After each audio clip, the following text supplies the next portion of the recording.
Բարի երեկո, Ազատություն TV-ի ուղիղ եթերը լուրերի թողարկումն է շարունակում։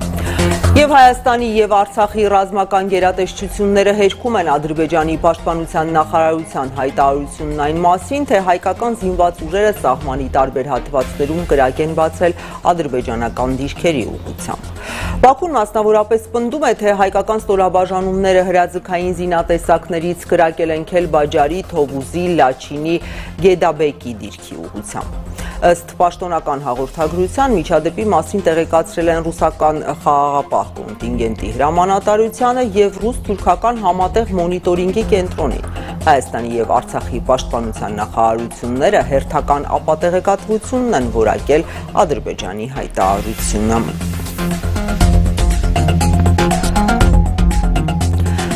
Բաքուն պատրաստվում է ադրբեջանցիներով վերաբնակեցնել 12 օրից Ադրբեջանին հանձնվող Լաչինը, Աղավնոն և Սուսը։ Ծրագրերը բացահայտել է Ադրբեջանի նախագահը, նաև կրկնել հայ-ադրբեջանական կարգավորման գործընթացում Ղարաբաղի հարց չկա։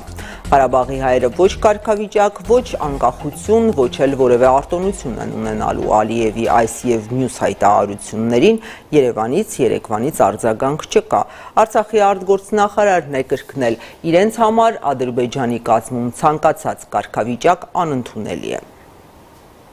Պաշտոնական Երևանն առայժմ չի արձագանքել Ադրբեջանի նախագահի երեկվա հայտարարությանը, թե Ղարաբաղում ապրող հայերը ոչ կարգավիճակ, ոչ անկախություն, ոչ որևէ հատուկ արտոնություններ չեն ունենա, ինչպես ադրբեջանի քաղաքացիները, այնպես էլ նրանք։ Ստեփանակերտից արձագանքել է արտաքին գործերի նախարարը։ Դավիթ Բաբայանի խոսքով Ադրբեջանը երբեք չի թաքցրել Արցախի վերաբերյալ իր ծրագրերը։ Ղարաբաղն Ադրբեջանի կազմում ոչինչ չի ունենա, քանի որ Ղարաբաղն ինքը չի լինի։ Բաբայանն իր Facebook-յան էջում երեկուշ երեկոյան նախ անկեղծության համար շնորհակալություն հայտնեց Ադրբեջանի նախագահին, ակնարկելով այս հայտարարությունն իր համար անսպասելի չէր։ Ինչպես կարող էին հրեաները գոնե ինչ-որ վարչատարածքային կարգավիճակ ունենալ նացիստական Գերմանիայում, գրել է Արցախի արտգործնախարարը։ Այսօր նաև Արցախի նախագահն է խոսել։ Պետք է զինվել համբերությամբ և չշեղվել անկախության ուղուց, հայտարարել է Արայիկ Հարությունյանը Մարտունու շրջանի Ճարտար քաղաք կատարած այցի ընթացքում։ Ոչ մեկի համար գաղտնիք չէ, որ պարբերաբար հրահրվող սադրիչ գործողություններն ուղղված են Արցախը հայաթափելուն։ Արժեզրկելով ինչպես եռակողմ հայտարարությամբ հաստատված առանց այն էլ փխրուն խաղաղությունը, այնպես էլ այդ խաղաղության պահպանման գործառույթը ստանձնած ռուսական խաղաղապահ զորակազմի առաքելությունը, ասել է Հարությունյանը։ Ղարաբաղում ապրող հայերը պետք է հասկանան, իրենց ապագան անցնում է ադրբեջանական հանրության մեջ ինտեգրվելու միջով, երեկ հայտարարել է Իլհամ Ալիևը։ Նա նաև պնդել է, հայ-ադրբեջանական կարգավորման գործընթացում Ղարաբաղի հարց չկա։ Ադրբեջանի նախագահն այս հայտարարություններն անում է սահմանային վերջին սրացումից հետո։ Անցած շաբաթ Ստեփանակերտը տեղեկացրեց, որ Ադրբեջանը պահանջել է Արցախ-Հայաստան կապը նոր երթուղիով կազմակերպել, ինչը նշանակում էր, որ այժմ գործող Լաչինի միջանցքն իր բնակավայրերով հանդերձ անցնում է Ադրբեջանի վերահսկողությանը։ Արցախի իշխանությունները հաջորդ թիվ տեղի բնակիչներին հայտնեցին, որ մինչև օգոստոսի 25-ը ժամանակ ունեն իրենց տներից հեռանալու համար։ Բաքուն արդեն հայտարարում է, պատրաստվում է Ադրբեջանին հանձնվող Լաչինը, Աղավնոն և Սուսը ադրբեջանցիներով բնակեցնել։ Հայաստանի արտաքին գործերի նախարարությունը մինչ այս պահը որևէ կերպ չի արձագանքել Ալիևին։ Խորհրդարանի իշխող խմբակցությունից էլ մեկնաբանություն ստանալ չի հաջողվում։ Ազգային ժողովի արտաքին հարաբերությունների մշտական հանձնաժողովի նախագահ Էդուարդ Աղաջանյանն անհասանելի էր։ Փորձեցին կապվել նույն հանձնաժողովից իշխանական այլ պատգամավորների հետ։ Մեր զանգերին պատասխանեց Սարգիս Խանդանյանը, բայց ասաց, մանրամասներին ծանոթ չէ, չի կարող մեկնաբանել։ Ադրբեջանական հեռուստաընկերությանը տված հարցազրույցում Իլհամ Ալիևը նաև ասել է, պատերազմի ավարտից հետո խաղաղության բանակցություններ սկսելու առաջարկով են հանդես եկել, բայց Երևանից դրական պատասխան դեռ չեն ստացել, հուսով են, որ կստանան։ Ադրբեջանի նախագահի խոսքով հայկական կողմը նաև դեմ էր սահմանազատման հանձնաժողովի ստեղծմանը, սակայն արդյունքում համաձայնեց։ Առաջիկա շաբաթներին էլ սպասում են, որ հայկական կողմը կներկայացնի Զանգեզուրի միջանցքի երթուղին։ Ադրբեջանի պաշտպանության նախարար Զաքիր Հասանովն այսօր Բաքվում խորհրդակցություն է անցկացրել, որի ընթացքում անդրադարձել է նաև Լաչինի միջանցքը փոխարինող նոր ճանապարհի շահագործման հարցին։ Նախարարը պաշտոնատար անձանց առջև հստակ խնդիր է դրել կապված այն հարցերի լուծման հետ, որոնք առնչվում են Լաչինի միջանցքի օգտագործման նպատակով կառուցված նոր ճանապարհի շահագործմանը, հաղորդում է ադրբեջանական ԱՊԱ գործակալությունը։ Եվ միջազգային նորությունների մասին Ուկրաինայի նախագահը Գերագույն ռադա է ուղարկել երկրում ռազմական դրությունն ու համընդհանուր մոբիլիզացիան երկարաձգելու մասին նախագծեր։ Ինչ է տեղի ունենում Ուկրաինայում եւ աշխարհում, մեկ տեսաշարով պատմենք։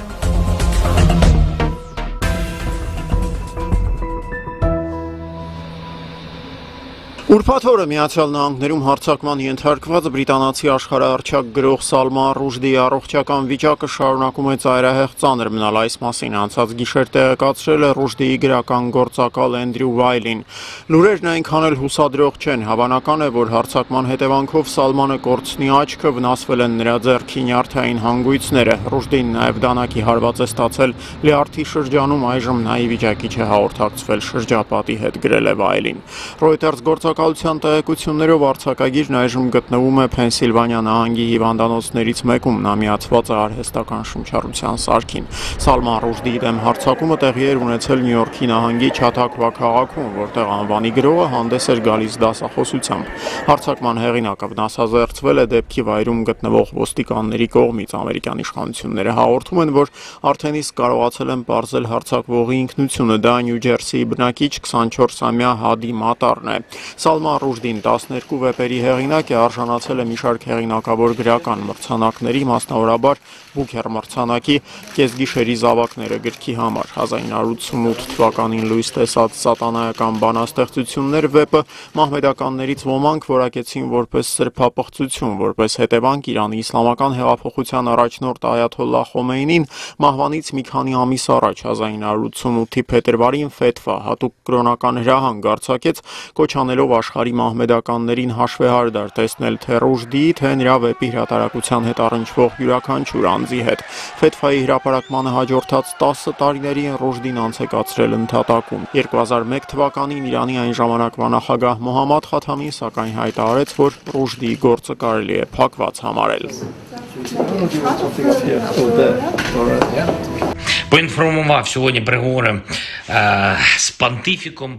Ուկրաինայի նախագահ Վլադիմիր Զելենսկին պնդում է, որ կաթոլիկ եկեղեցու հովվապետ Ֆրանցիսկոսն աջակցում է Ռուսաստանի դեմ ուկրաինացիների պայքարին։ Այս մասին Ուկրաինայի նախագահը հայտարարեց ուրբաթ երեկոյան հեռարձակված ամենօրյա ուղերձում։ Ես բանակցել եմ Հռոմի Պապի հետ, երախտագիտություն եմ հայտնել նրան ուկրաինացիներին ցուցաբերած աջակցության համար։ Մենք քննարկել ենք, թե ինչ համատեղ ջանքեր կարող ենք ձեռնարկել մեր երկիր խաղաղությունը վերադարձնելու համար։ Ես տեղեկացրել եմ հովվապետին ռազմաճակատում տիրող իրավիճակի, ինչպես նաև Ռուսաստանի կողմից ահաբեկչության ծավալների մեծացմանն ուղղված անընդհատ ջանքերի մասին։ Հռոմի Պապը համաձայն էր ինձ հետ եւ իր աջակցությունն է հայտնել, հայտարարում էր Վլադիմիր Զելենսկին։ Передові постійні намагання Росії підвищити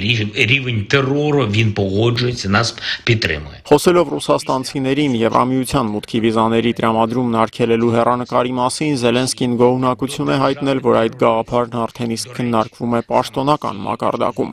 Այն ամենից հետո, ինչ արեցին զավթիչները, Ռուսաստանի նկատմամբ միայն մեկ մոտեցում է հարկավոր որդեգրել, այն պետք է ընկալվի որպես ահաբեկչությանն աջակցող պետություն։ Եվ սա պետք է վերաբերի նաև Ռուսաստանի քաղաքացիներին։ Ես շնորհակալ եմ Չեխիայից, Բալթյան երկրներից, այլ պետություններից, որոնք ահաբեկիչ պետության քաղաքացիներին տրամադրվող վիզաների հարցը տեղափոխել են պաշտոնական հարթություն, հայտարարում էր Զելենսկին։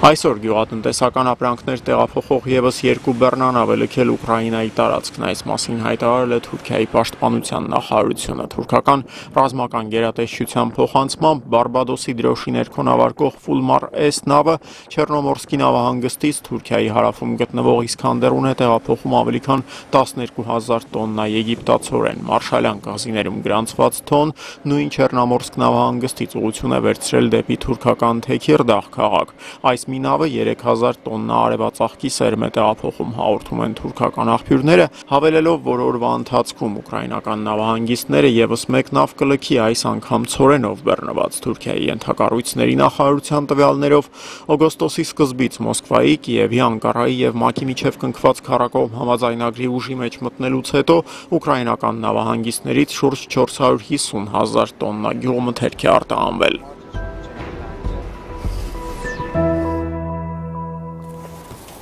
Մայթերն են փակվում, փողոցային փոշու մեջ այդ թվում ուտելիք է վաճառվում, մյուս կողմից մարդիկ տուն են պահում։ Փողոցային առևտրի չլուծվող խնդիրը կրկին մայրաքաղաքային իշխանության ուշադրության կենտրոնում է հայտնվել, որոշել են խստացնել օրենքը։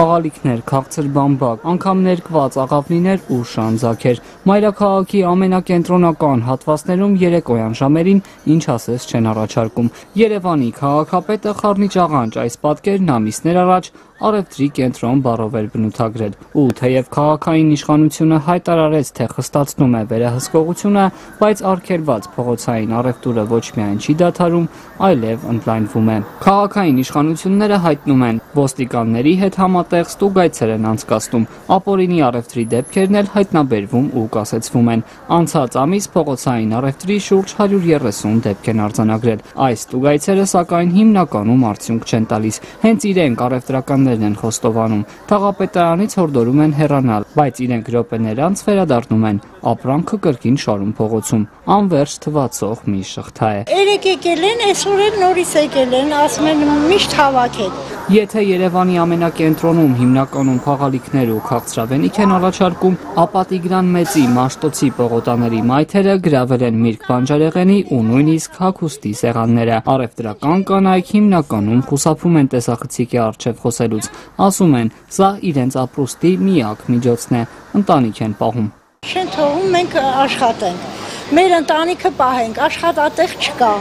ոչ մի միջոց չկա ապրելու, գոնե մենք գոյատև ենք, շուկանելը կողքի դրա չի ծախվում, գոնե մեր ապրանքը չկարանանք ծախենք մենք։ Մեկ գալիս են, խնդրում ենք, աղաչում ենք, ինչ կլինի թողեք էլի, մի քիչ առուտուր անենք ապրենք։ Թոշակը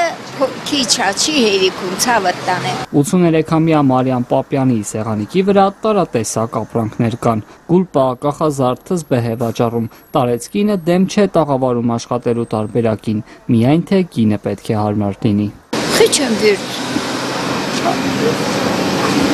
Ապրանքս մնացել է։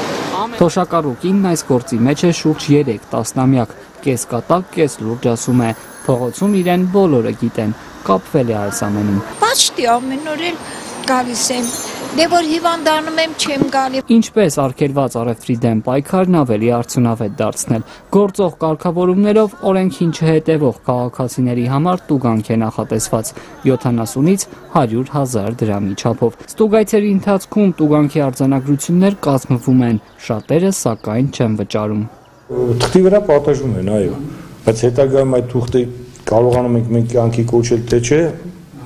մենք հասկացանք, որ շատ դեպքերում պատիժը մնում է թղթի վրա։ Քաղաքապետարանից հայտնում են, խնդիրները լուծելու համար օրենսդրական փոփոխություններ են նախաձեռնում, որոնք համայնքապետարանին հնարավորություն կտան արգելավել ապրանքը։ Սա պետք է երաշխավորի տուգանքի վճարումը եւ կանխարգելիչ ազդեցություն ունենա, սակայն դեռ հստակ չէ, թե երբ օրինագիծը ազգային ժողով կմտնի։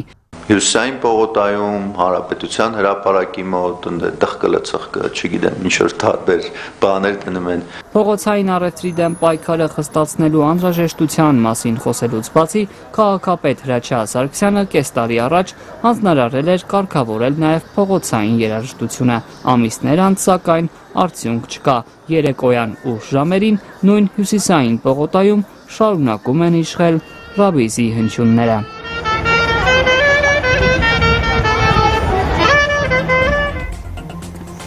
Եվրոպայում սաստիկ երաշտ է, տեղումների բացակայության պատճառով գետերը ցամաքում են, կրճատվում է բերքը։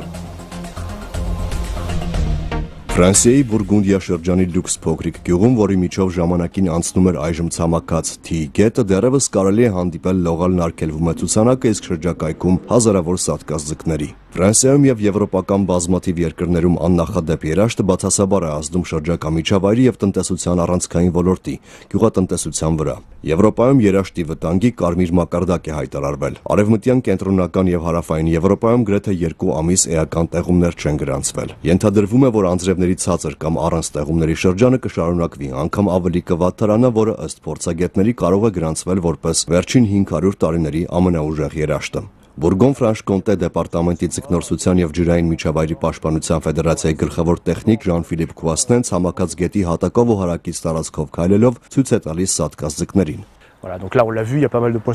Ինչպես տեսնում եք, գետի ցամաքելուց հետո բազմաթիվ ձկներ սատկել են։ Որոշ ձկներ դեռ կենդանի են, թպրտում են եւ տանջվում։ Գետերն ամբողջությամբ ցամաքում են։ Ըստ Քուասնեի գետը նախկինում 15 մետր լայնություն ուներ, իսկ հիմա այն գրեթե ամբողջովին ցամաքել է։ Donc c'est des cours d'eau, on le sait, il y a des étiages quand même assez marqués, mais la sec totale... 2015-ից սկսած գրեթե ամեն տարի այս իրավիճակն է, բացառություն էր 2021-ը, երբ ամռանը անձրևները շատ էին։ Հիմա ցավոք այս իրավիճակը սովորական է դարձել։ Ջրային ռեսուրսների ծավալների հետ նվազում է նաև թթվասնի մակարդակը, որը սպառնում է ձկներին, որոնք կարողացել են գոյատևել վերին հոսանքին կից տարածքներում, որտեղ դեռ ջուր կա։ Ըստ Ֆրանսիայի ազգային օդերևութաբանական գործակալության տաք առանց տեղումների եւ զգալիորեն քիչ անձրևներով եղանակը կարող է շարունակվել մինչեւ հոկտեմբեր։ Այո, դա տխուր է, բայց ինչ կարող ենք անել, ասում է տարածաշրջանում ֆեդերացիայի նախագահ Ժան-Պիեր Սոնվիկոն ու հավելում։ Oui, c'est dramatique parce que qu'est-ce qu'on peut faire? Rien. Մենք սպասում ենք, հուսով ենք, որ փոթորիկներ կլինեն, անձրևներ, բայց փոթորիկները շատ տեղային են, ուստի մենք չենք կարող մեր հույսը դնել դրա վրա։ Et puis je crois que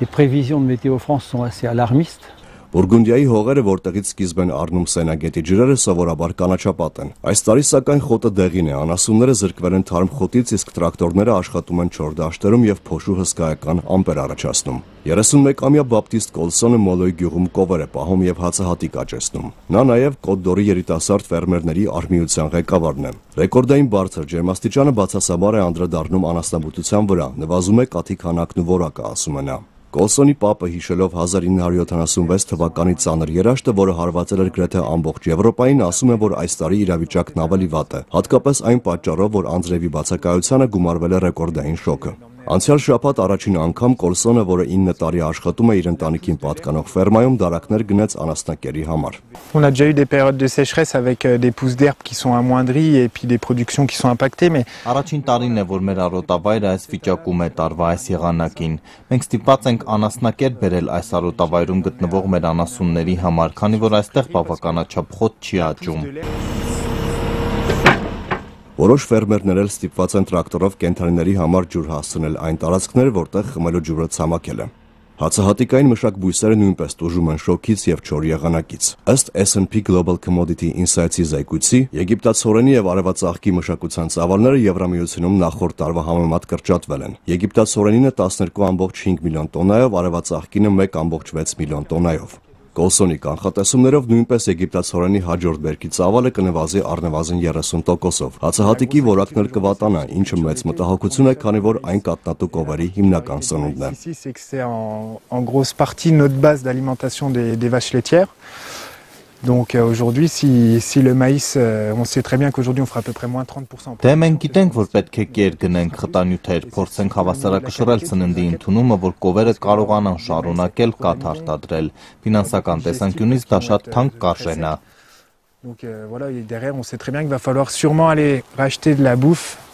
déconcentrée pour essayer d'équilibrer un peu nos rations pour que les vaches puissent continuer à produire du lait. Donc économiquement, on sait qu'on va falloir passer à la caisse quoi. Այժմին այսքանը, շարունակեք հետևել օրվա լրատվության ազատություն.am կայքում, նաև այցելելով սոցիալական ցանցերի մեր նյուս էջեր, իսկ ես ձեզ հրաժեշտ եմ տալիս ուղիղ եթերում երեկոյան 8-ին կհանդիպենք։